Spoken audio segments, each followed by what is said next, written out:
All right, good day to everybody. This is, of course, Guru Mike Schwartz. This is the FMA and Malay Martial Arts Chronicles, and we're brought to you, of course, sponsored by the World Serrata Eskrima Federation and the Malay Warrior Arts College. How are you doing today? We are with Sifu Snake Blocker, an established and outstanding martial artist. How are you doing today, Mr. Blocker? Doing great, Guru. How are you doing today? I'm doing great, sir. I'm doing great. I would like to start out by getting a brief history. Of course, I know a bit about your historical background, but our listeners may not. Can you tell me a little bit how you got involved with the martial arts in general? Sure. In general, it's not an unfamiliar story. I'm sure a lot of us can relate to it. Was a really skinny, small kid growing up in the elementary schools, and just got bullied a lot, picked on a lot. So that kind of sparked my interest in wanting to learn how to defend myself. And then, of course, the Bruce Lee movies and the kung fu theaters that they played in the 70s when I was growing up, that sparked my interest, and I was really fascinated with the Asian arts at that time. And then, growing up through the elementary schools, I did the basic karate, the basic kung fu, the basic taekwondo. Mm-hmm. Got a good foundation with the traditional martial arts. Sure, outstanding. And from your initial training within the Asian martial arts and the interest that you had in that, you gained further experience, of course, and further interest in blade arts, which is probably goes back to your ethnic background to some degree. Is that correct? That's correct. Yeah, I'm Apache Indian. My tribal band's the Lipan or Lapan Apache Indian Band. Mm-hmm. We're out of our ancestry's out of the Texas area. So yeah, growing up, knives and weaponry, machetes, spears, swords, they're a common place in the household. We got to play with them even as kids and do the basic training. But yeah, I was very interested. I got into the Filipino martial arts. I got into some of the Japanese arts and, expanded my knowledge of the traditional Apache warpath and battle tactics. Now, with the traditional Apache warpath and battle tactics, you obviously you have a very close connection to that. So you would consider that to be your primary style or your primary focus as far as teaching?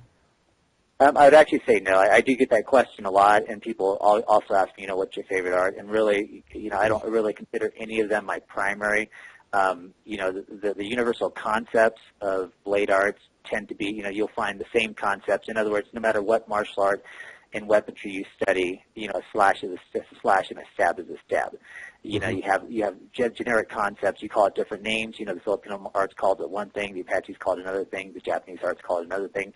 So I really don't like to be labeled as a primary, teacher of one particular style or Sure. culture. Mm-hmm. I have more study and more background with the Apache training system, especially in the recent years when I've got more involved with the history part of it. Of course. But I don't consider myself a primary student or instructor of any one art. Just I continue to learn and I continue to grow in vast arts from all the countries.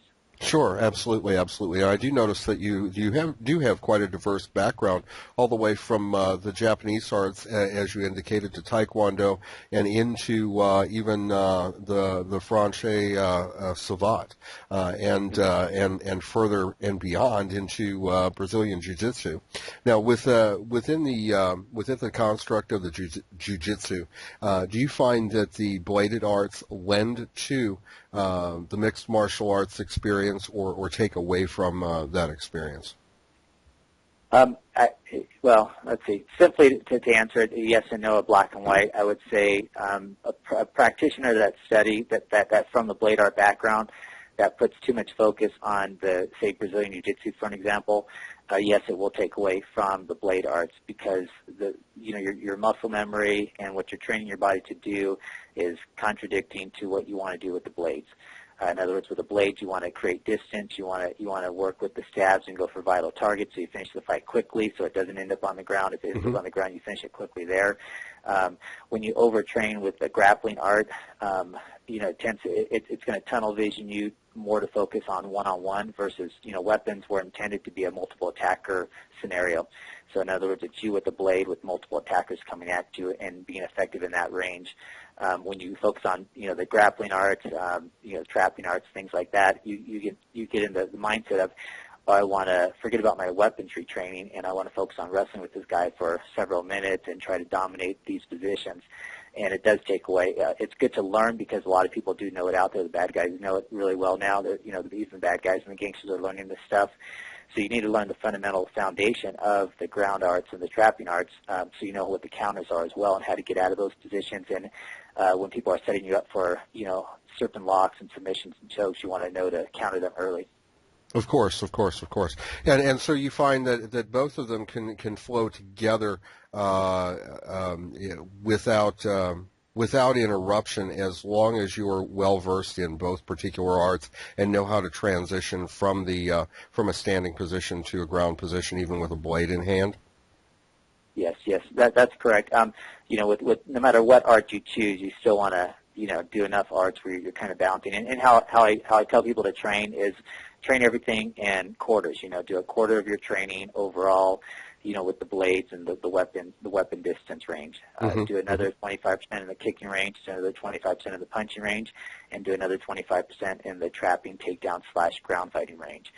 So if you do it in those, a quarter of your training. So in other words, if in a week you do 20 hours of training, 25% of that training should be with the weaponry, 25% of it should be with the ground, 25% of it should be kicking, 25% should be punching. And that's what's going to make you effective if you're talking about a self-defense situation and learning it as a form of defending yourself in the street or in a combat scenario for the military. Sure, absolutely. Now, back again a little bit to the Apache knife fighting art. So that was something that you had truly traditionally had grown up with in the household and had experience with. Did that draw you closer to the Filipino martial arts, would you say, and your experience within the Filipino martial arts? When I was first introduced, I've been invited many times, growing up about the Filipino arts. I was familiar with what it was conceptually, but I never actually studied with it for a number of years. And then finally, I had one of my instructors in the blade arts, and he just said, "Hey, you got to try this. You got to try this. You got to try this. You got to come. I'm like, the Filipino stick fighting just, I see it, but it doesn't really fascinate me. But I'll give it a shot." And I went to in the late '90s. I was about 1997, I believe, '98. Guru Hak Hakheim. I went to one of his seminars, and it just totally opened my eyes to it. And I was fascinated with just the whole application with the double stick, with the Spadi Daga, and I liked the combination. I liked how they combined the stick with the knife, and I saw a connection too with like the shield and the spear and the stab and the spear. So there was a little bit of a connection with the Apache concepts. But what I did notice is as I progressed and started learning it, I noticed my speed and my accuracy with my punching improved. In other words, the speed of my punches increased because of the stick training. Because when you're stick training, what's nice about it in the Filipino martial arts is, you don't want to get banged on that hand, and they're trying to go for that hand. So you're constantly, retracting. You're attacking, and you're retracting as quick as you can because you don't want to get banged in the knuckles. And you know how it feels when you get you get hit too many times with the knuckles, and you're just sore for weeks. So, it taught me, because you have that pain that you don't want to feel. You're learning to go in and go out in a much quicker, shuffling motion and a much quicker retraction on your hand. So overall, I noticed that my hand speed with my punches and my boxing and my kicking actually improved because of the quick shuffling in and out. And so I appreciated that part of the Filipino martial arts, and I like the coordination, and I also like the ambidextrous training. Sure. Because the majority of drills are done right and left.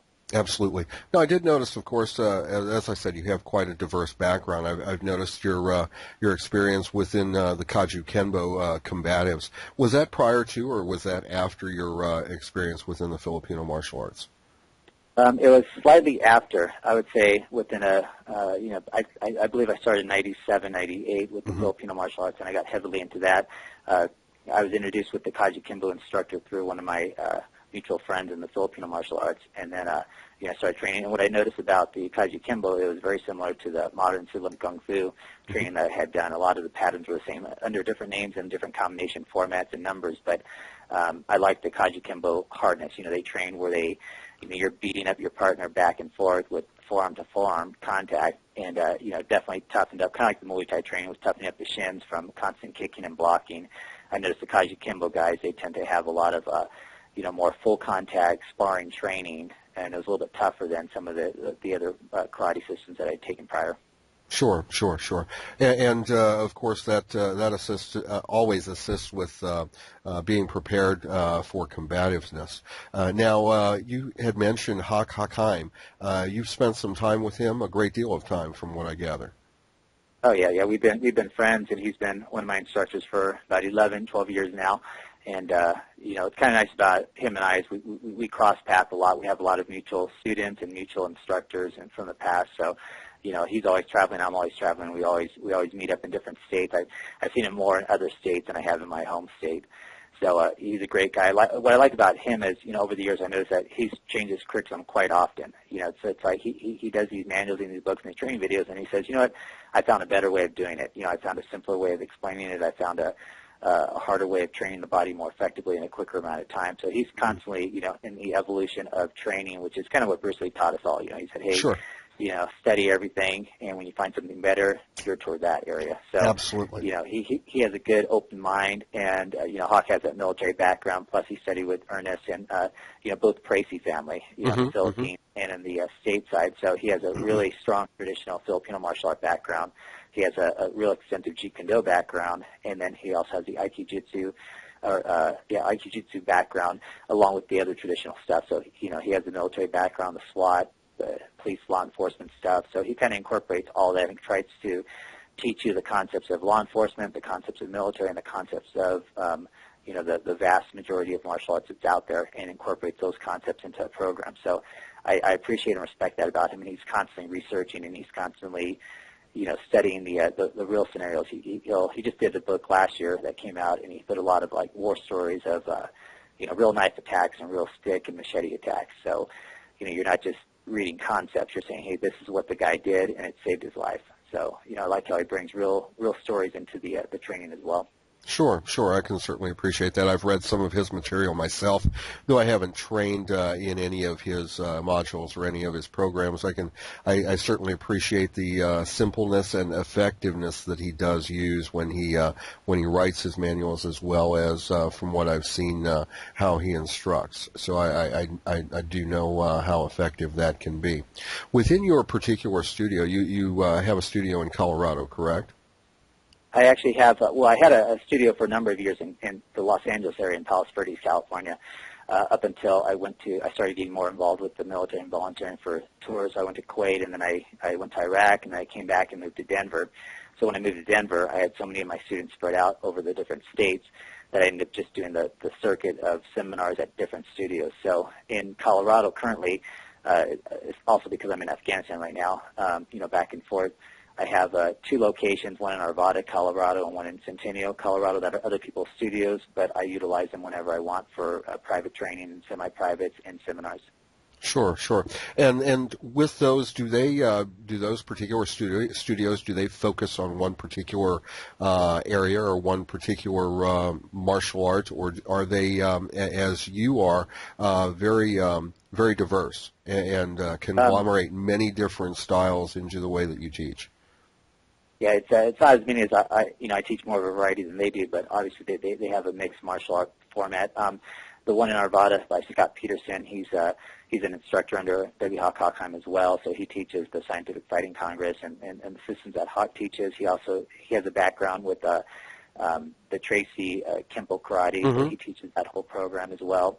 That's his formal background. He's also an instructor, along with myself, under Bart Bell, the shoot fighting former champion. Sure. So he teaches the shoot fighting program as well, and then he teaches the Muay Thai program through the International Muay Thai Society, which I do as well.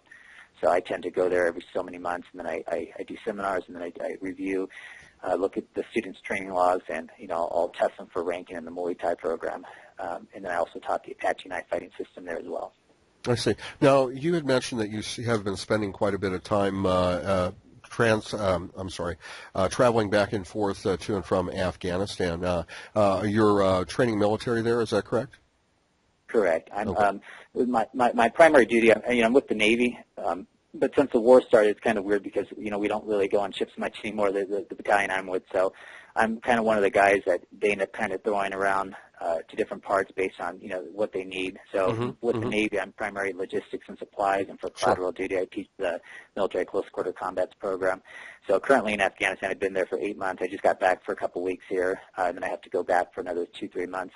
But 7 days a week, about 5:45 in the morning, I teach the military close quarters combat for the base there, Bagram Airfield, and then I also teach 3 Muay Thai classes at night at Camp Cunningham, which is the Air Force camp there on the same base, and then I also work desk job doing logistics and working with customs and doing inspections, things like that. I'm a Of technical course. inspector at that base.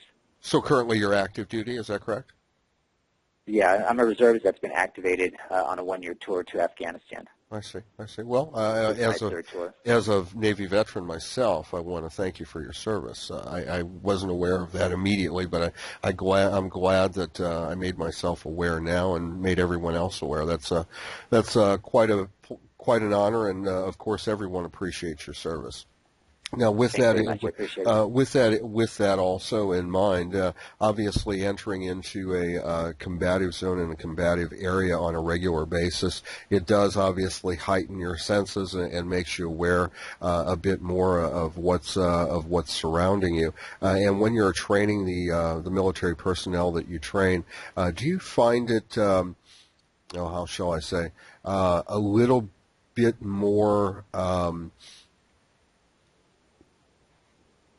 Is there a bit more of adrenaline involved? Is there a bit more of, for lack of a better word, a bit more of a rush because you actually know that the folks that you're training may actually be in a position that they may have to use what you're teaching them? The students that I have, it's kind of interesting because the Army has a curriculum they have through the 82nd Division that Yes. they have like 4 levels. Mm-hmm. Level 1 is pretty much Jiu-Jitsu 101. Level Mm-hmm. 2 is like Jiu-Jitsu 102, and then level 3 and 4 they do more of the kicking, boxing, Mm-hmm. stick and knife Mm-hmm. fighting, that stuff. I did go through their level 1 and 2 program, kind of see what they offered, but like I said, it was primarily the Jiu-Jitsu stuff. The students that are real excited about the Army's program, they tend to not be my students because they tend to be more the ground fighters, the jiu-jitsu guys, the guys that want to spend a lot of time sparring and rolling around on the ground. Sure.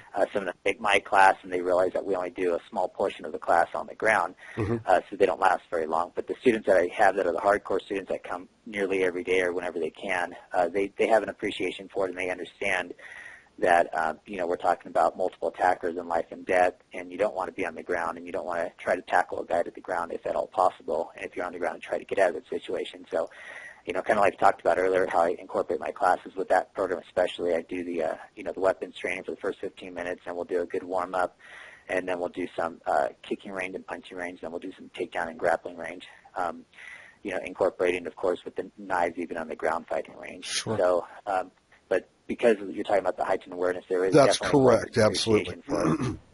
Now, can you, and this is more of a personal question, I guess, than a general question, excuse me, but do you feel, I mean, why do you feel that they chose to concentrate more at the beginning levels on the jiu-jitsu as opposed to a standing style like a Kali or something of that nature? The reason for it is because of the popularity of UFC, popularity of the Gracie Jiu-Jitsu. When Larson had started the program and promoted it to the military, he was a student of Hoist Gracie, who was a former instructor of mine as well. Hoist, I really respect the guy. He's great. But again, it's when you're talking about a sport, jiu-jitsu, versus a combative realm, it's different. But what happens is people get on this high with jiu-jitsu and they get really excited about it. It has a good, it has a good media presence. You always see it on TV. When you look at champions, they all study, in addition to Muay Thai, they study the jiu-jitsu.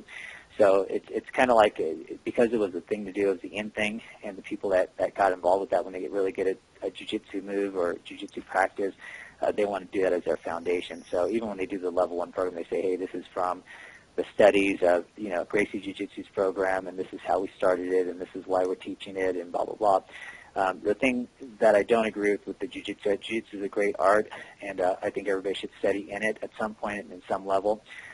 However, the problem with how they marketed, they were really smart when they marketed when they came over to America with Hoyer and Gracie and them. They started telling everybody in the media, all fights end up on the ground, most fights end on the ground, blah, blah, blah. And they said it so many times with the media and the press and the magazines that people believed it. But if you research it, you realize that they don't put any statistics behind that. In other words, who's saying that besides the jiu-jitsu community? Because Right. the military people aren't saying it, and the law enforcement aren't saying it, the FBI aren't saying it. So who came up with this idea that all fights end up on the ground? I have background as a bounty hunter, I have background as a security officer, and very few fights end up on the ground. You know, Right. they usually either stand up, they go stand up, their friends pull them away, or they're stand up, they knock them down to the ground and they go away, you know, before the cops get there, stuff like that. So, you know, this idea of all fights in the ground is not correct, but they use that to market, and that's how it kind of got the idea of, oh, all fights into the ground, even in combat, so let's teach all the military jiu-jitsu for the first couple levels. Right. So that's just, you know, that's how I And see it. and that's I understood, and that was pretty much the answer I anticipated, and what I've gotten from many other masters as Sifu and instructors, in my personal opinion as well. From personal experience from teaching law enforcement, correctional officers, as well as probation officers, as well as my particular folks within my particular industry and asset recovery as a profession, I found when I'm repossessing a vehicle or repossessing any particular item from someone, they're not going to look to take me to the ground if it's going to be a confrontation. As a matter of fact, I'll have to worry about them as well as several of their friends, and I never want to find myself on the ground, particularly when I have many steel boots that could be facing me, and so that's Exactly. that's definitely not realistic for me. And it was a curious question for myself, and I like to have that just like to have that opinion from other instructors as well. Other enlightened instructors, and thought that it might have been something simply as simple as the popularity and the way, obviously, that they marketed it. You are correct. You are definitely correct. So you have spent time as a bounty hunter. You've spent time as a security officer, as well as an officer in Afghanistan, obviously serving their country, and you've had many experience for self-defense, as well as in a position to where you've had to actually obviously escort somebody out of a location, or perhaps arrest and detain someone. Have you involved yourself in the sport martial art at all? You study and teach Muay Thai, I see, and you have a recent release in a Muay Thai video, instructional video. Is that correct? Is that something that you're presently promoting? Right. Yeah, a couple years ago, I filmed 7 levels with High Home Films. They, you know, slowly have gotten around to editing the first 6. The 6th one just got done being edited recently, just within the last couple of weeks here. So currently, there's 6 videos out that cover the first 6 levels of the Muay Thai curriculum with the International Muay Thai Society. So it's kind of nice because basically each level, you know, level 1's going to be like most of the first 4 or 5 levels are 2 discs, so they're almost 2 hours of instructional. They're step by step of what you're actually tested on when we test you for the levels. In addition to knowing the curriculum, you also have to have so many logged hours, because obviously nothing replaces sparring time and training time and bag time. Of So, course. you know, in addition to your training hours, you've got to you know, be able to explain and be the teacher for your test, and be able to explain how to properly jab, cross, hook, elbow, you know, the several different types of elbow strikes, knee strikes, the different ranges of fighting, situational awareness with the Muay Thai. So, yeah, currently I have those out with High Home Films, and you know, the next one should be edited. We're trying to do all 10 of them. I still have to film the level 8, 9, and 10, and then we plan on doing after that 2 more Muay Thai for the street videos as well. So the effectiveness of Muay Thai, what's great about it is the elbows and knee strikes, which a lot of the kickboxing programs don't have. Of course. So you yourself, you have fought both Savat as well as Muay Thai. Is that correct?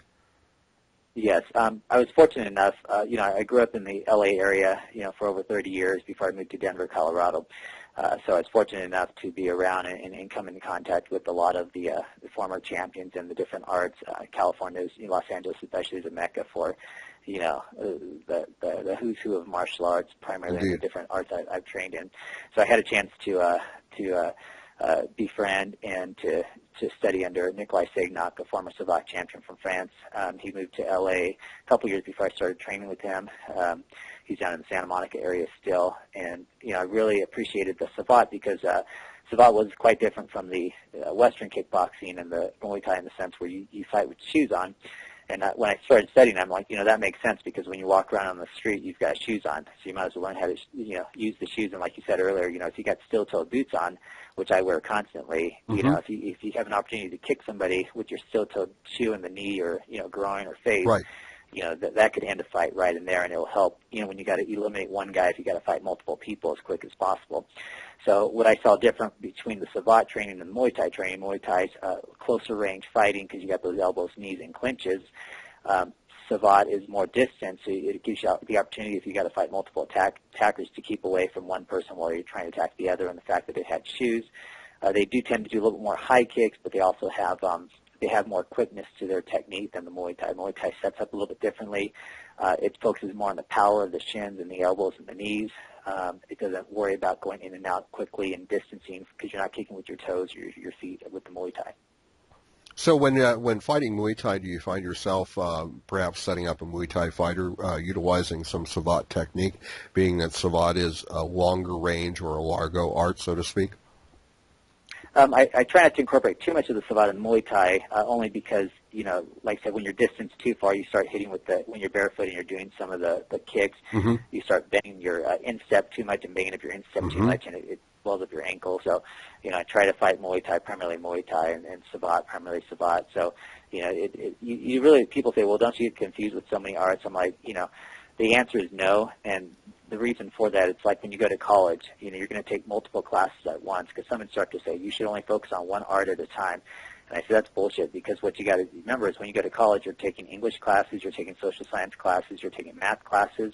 You're not going to take an English test and think about math when you're doing English tests. You know what I'm saying? You're going to focus on that. So when you're competing with the grappling, you're going to think about the rules of grappling. You're not going to mix up punching with grappling if you studied them correctly. So, one person can take, they can take 3 times a week a Muay Thai class, 2 times a week a Jiu-Jitsu class, and another 2 times a week a Filipino stick fighting class, and they're not going to get confused and mix up the arts, and it's just going to make them a better, well-rounded fighter.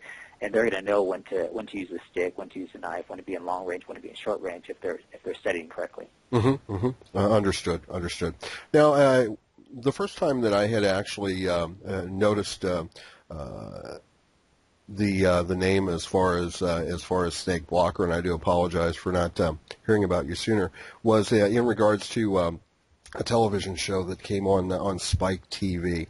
What brought you to that series? Was it a personal experience for you that you felt that it was something that you needed to further develop, or did somebody from the series actually ask that you come in and perhaps demonstrate your skills?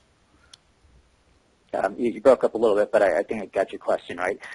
They had actually originally the casting call went out for Deadliest Warrior for various skill sets and different culture backgrounds, and I didn't get a chance to see it. Actually, somebody showed it to me at a later date, but one of the casting directors had found me through Google search and through referrals, and there was not too many people with the Apache background that know much about the Apache fighting styles and the culture. So they were kind of desperate in trying to find people. They're like, hey, we can't find people. We want to meet with you, blah, blah, blah. So I sent them my resume. They're like, well, we want some still shots. I sent them some of those. They said, well, we want some video footage. I'm like, well, with the Apache, I really haven't done a whole lot with the video footage. We've kind of kept it more, just with the students and stuff. But I ended up sending them a partial clip. They said, it doesn't show as much. We want to see more personal, one-on-one talking and things like that for the show. So I took a trip to L.A. and then interviewed with them. And what happened was when I went to L.A., I actually brought all my,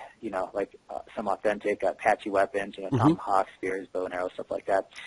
Then we went down in their basement, and I started just throwing knives in their basement around cars and, bow and arrow shooting and spear shooting and just different stuff like that, and, breaking some of my stuff as I'm fighting and doing demonstrations. So they were really impressed with that, and that's what kind of got me the shot.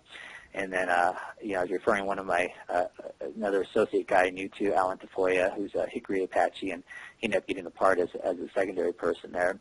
But it was kind of weird because we really didn't know, there was no script for it. There was nothing, really to go by other than they said, hey, we want you to do some knife stuff, some tomahawk stuff, some war club, blah, blah, blah.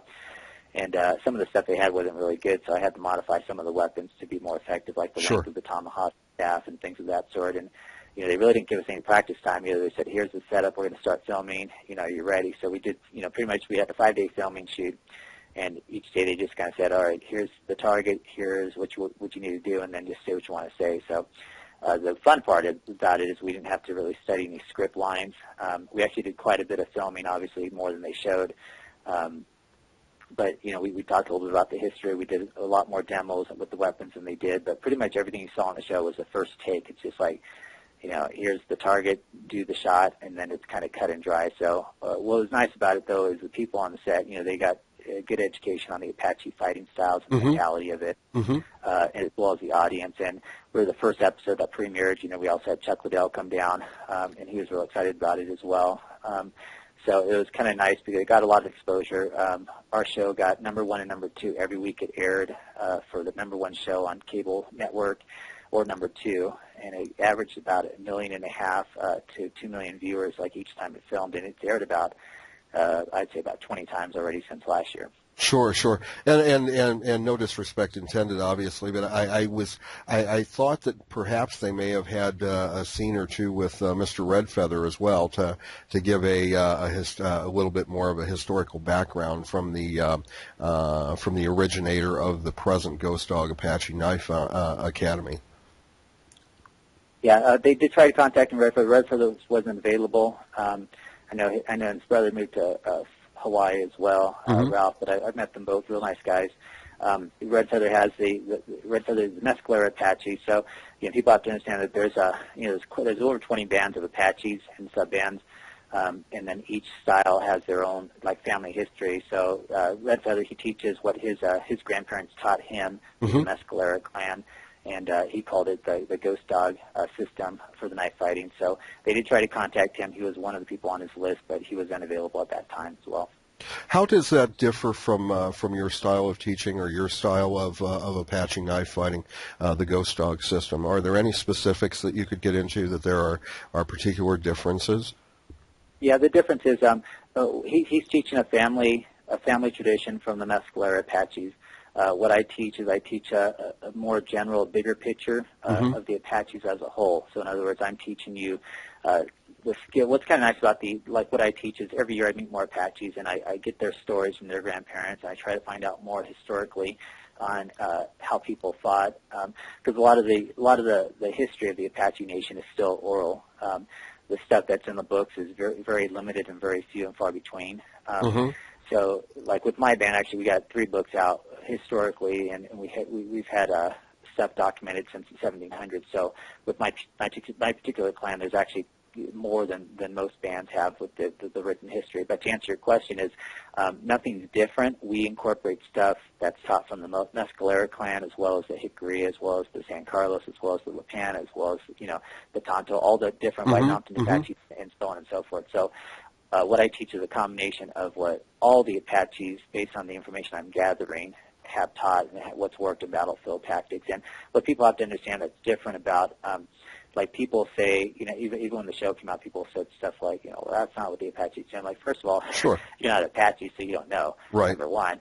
And the reason why you don't know is because not everything was recorded. A lot of stuff comes from oral history. Of course. And number 3, you act like the Apaches are dead, and the Apaches are still in active training, and they didn't just learn one thing. The Apaches have always adapted to their environment, and just like the mountain Apaches fought differently than the plains Apaches.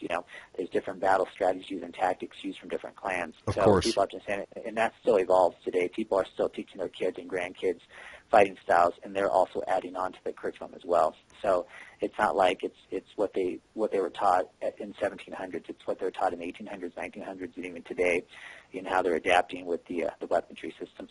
Of course, and that's very fascinating to me, simply because a lot of folks will consider, Filipino martial arts is Filipino martial arts in general, a conglomerated system, or Kali, so to speak, is a conglomerated system that everyone teaches the same way, and that every system or every family art is the same, and it's just not true. It's a generalization, and of course I knew that about the Apache fighting system, just as, of course, Robert Redfeather teaches, as well as you teach.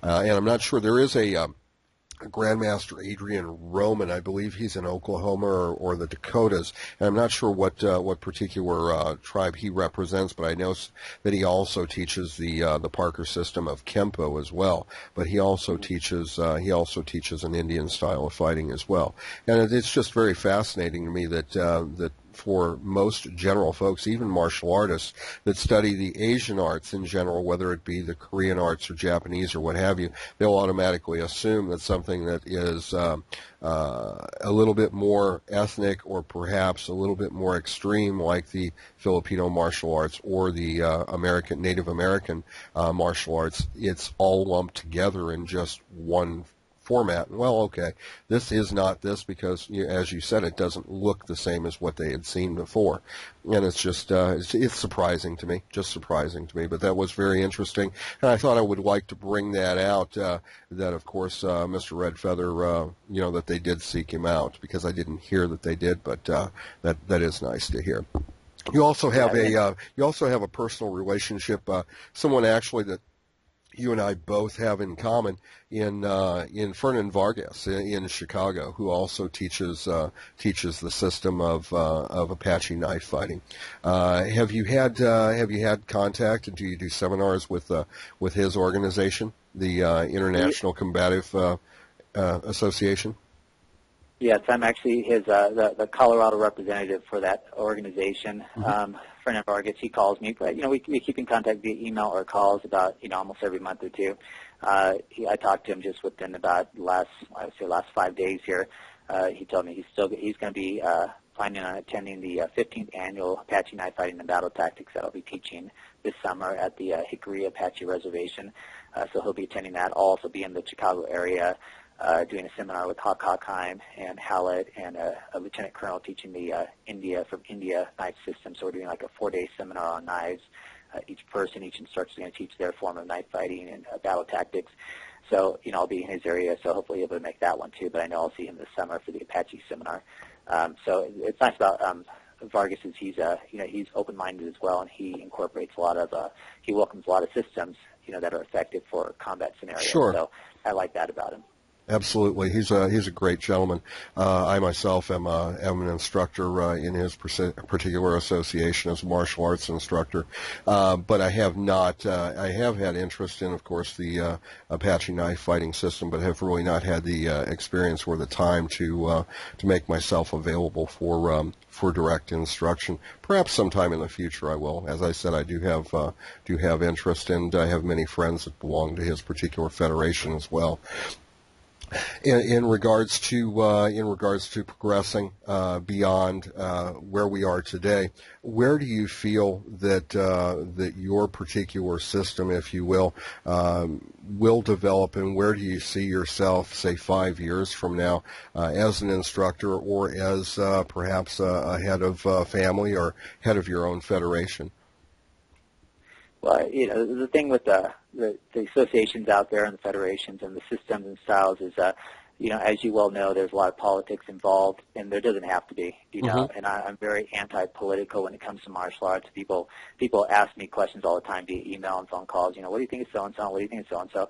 And I'm like, if I know them personally, I'll give an opinion of them. If it's a positive opinion, if it's not, I'll just, say, I don't have a comment, because we don't need to go bickering with each other. There's too much to do, basically. You could be all day long on chat boxes and stuff like that, sure, talking ill about everybody, and it's just for me personally, it's just a waste of time. There's times when you need to point out things about instructors, and there's times and places, but kind of seeing me in 5 years from now, I still want to be non-political. Some of my associations, associates and people I know don't necessarily like each other, and they don't like the fact that I'm affiliated with people that they don't like necessarily, but I tell them, hey, if I can learn something from an organization or network with an organization that's beneficial to the overall picture of helping good people learn to defend themselves, and that's a good thing, is it not? But when I was in California, I put a lot of my focus on the West Coast. Now that I'm in Denver, I put a lot more focus on the United States and various different states. I have instructors and assistants and students in all the states now, all 50 states. But so I've kind of networked and expanded to the different states. But how I see myself in 5 years is expanding more globally. I've invited to Argentina this summer, so I'll be teaching the Special Police Force down there and the Military Police Force. I've been invited to England a couple times, some of the other European countries, Australia, things of that sort. I'll be going back to Thailand in the next year or two here. I've already done 2 trips out there, fighting and teaching. So I see myself in 5 years as being more international and put more focus on, expanding the knowledge to overseas countries as well. Sure. And when they ask you in, are they primarily interested in the blade arts, or are they interested in a whole package, so to speak? In other words, Muay Thai, Savate, Kali, and Apache blade art, as well as Brazilian Jiu-Jitsu. Do they ask you to specify, or is it a general seminar when you come in? Usually, the majority of the time, the interest is in either teaching the military close quarter combatives program, which is a little bit of everything. And really the only difference between the Jeet Kune Do curriculum and the Krav Maga or military close quarter combat is with the military close quarter combat, we'll do more training and concepts with if they have an M16 or AK-47 Mm-hmm. on them, and how to disarm, and pistols, and there's a little more weaponry. Plus, they have to have range time. They've got to show me a logbook that they actually fired pistols and shotguns and the various weapons, and are Sure. very familiar with the type of weaponry out there. So there's an interest with the military close quarter combat curriculum on the seminar circuit, as well as the Muay Thai, and as well as the Apache knife fighting and battle tactics. I really don't get requests for the other programs. Everybody and their brother teaches jiu-jitsu these days. Sure. So, there's definitely a mecca in locally, so people don't tend to do anything outside of local people for the mixed martial arts at all, or the jiu-jitsu, or, the traditional martial arts as well. Understood. And with the way the times are, and with the danger of travel and so forth, do you feel that more folks, more of the civilians, if you will, are finding more interest in more combative arts, like the military combatives, like a more realistic and complete system, such as what perhaps Hakakai may present, or yourself, or Fernand Vargas, or whoever may have a knife fighting and weapon-oriented system that also incorporates the pistol, the shotgun, and, as you say, a rifle, so that one would be familiar with all of those ranges, weapon retention, as well as disarmament of those weapons. Do you think that is a direction that more of the civilian population is moving towards, as far as an interest? Yeah, the answer is yes. There's definitely there's always going to be an interest with the kids doing the traditional stuff, and if you look at all the martial arts studios, probably about 70+% of the clientele, goes into the traditional martial arts is the children, and it's a great foundation for them, teach them respect and all that stuff. So that'll always be around. I don't think that's ever going to increase or decrease. To answer your question, yes, with the population of 30 to 50. That tends to be the growing population, people, because by the time they get to that age, they're realizing the importance of I'm not as fit as I was before. I can't, I might have been a pro wrestler when I was in high school, or a great kickboxer or boxer when I was younger, in my 20s and teens, but now I'm 30, 40, 50, 60 years old. Do I feel safe in the street? Because I'm not going to I can't do the splits anymore. I got bad knees, I got bad back. I need to learn something to save my family. So that's where the interest now is, people are opening their eyes to saying, shit, I need to learn how to use the knife, I need to learn how to use the stick, the club, the cane, whatever, because I can't kick to the head, I can't do the splits, I can't do all this crazy rolling around on the ground. So, there's definitely an increase in numbers of, say, 30 to 50, 60-year-olds that are showing an interest and showing a concern, especially in the post-9/11 world we live in. Security, you've been in the industry for a long time, you know the difference. I mean, look at Black Belt Magazine. 15 years ago, there was nobody doing anything about knives in their articles or in their stuff. Now you can't pick up a Black Belt magazine without seeing ads, articles, and, advertisement with somebody teaching a knife system. Same thing with there was not so many, we have several different magazines that came out of the woodworks post 9/11 because people see the importance, and with the UFC popularity, that actually helped out because people realize, hey, there's some tough guys out there. There's people that are multi-talented that have to learn multiple ranges of fighting. It's not just about a karate system or jiu-jitsu system, because, all these champions have multiple skill levels from different martial arts. Absolutely. And so with that in mind, obviously, as you said, the children we'd always focus on with the more traditional systems as far as gaining discipline, honor, the more traditional values from the kids from, like, say, 4 on up, depending upon what the school instructor decides that their age limit is. But those above that, from a young teen on up to young ladies and young men, do you think that as a microcosm, so to speak, that more instructors are finding more value in having someone such as yourself come in for seminar and starting a program that involves weapons, strictly weapons, weapon disarmament, and being able to deal with weapons? And do you feel that more instructors are finding much more value in incorporating that in their traditional system for their young adults as well as their adults? Yeah, unfortunately, not as many are aware of that, are open-minded to it as much as I like to see. There is a few people that, I'm doing a seminar this summer in Missouri, and the guy's like, yeah, I've got over 100 students, 90% of them are going to be kids. I want to teach the Apache knife fight and battle tactics, but, can we make it user-friendly and kid-safe, but we'll have some adults there. I said, yeah, we'll definitely, work it, because obviously, the Apaches had to learn at a very young age, these same tactics. So we're just going to modify it a little bit. But, he sees the importance. Like the adults, the few adults that he has are very excited about learning it. What happens, in my personal experience, like the young ladies that tend to come to the martial art classes, my classes and other people's classes, and talking to them, a lot of them are these people that unfortunately have been raped, have been mugged, have been, assaulted in some form, shape, or another, abusive spouses, things like that, and that's what finally got them to the point of realizing, hey, I got to learn to defend myself. Unfortunately, it gets to that point before the females. Most young females tend to do the classes. I'd like to see them do it before that happens, so they can avoid those situations if at all possible. But the people that are tending to have me at their seminar, they understand the importance of, you could have a female, for instance, and have her study Brazilian Jiu-Jitsu for 10 years to get her black belt. 10, 15 years, she gets her black belt. She'll do well. She'll win trophies. She'll do well against another female in her weight category. But all that 15 years of training isn't going to do her a lot of good if the person's really strong, if it's an adult male, or if it's two males, on top of her at the same time. Versus you could train her in, instead of 5 years, 5 months with knife training, and she's going to be very apt and very skilled with knives and be able to defend herself against multiple attackers, more so than she would with 15 years of jiu-jitsu training. So, it's pluses and minuses. It's not that they shouldn't do it, but they need to incorporate, no matter what, combatives they're learning or what traditional martial art they're learning. Females also need to learn weapon training, stick, knife, sword, things of that sort, so they can use edge weapons or surrounding environments, a chair, a table, whatever, and know how to use basic skills with it. Absolutely, absolutely. I couldn't agree more. You did mention that you were going to be in Missouri for a seminar. Where in Missouri were you going to appear? I posted it on my blockeracademy.com. I have the address there and the point of contact. I don't have it memorized off the top of my head right now because I got so many different addresses back and forth that are being booked up. I understand. But it is posted on there. Okay, fantastic.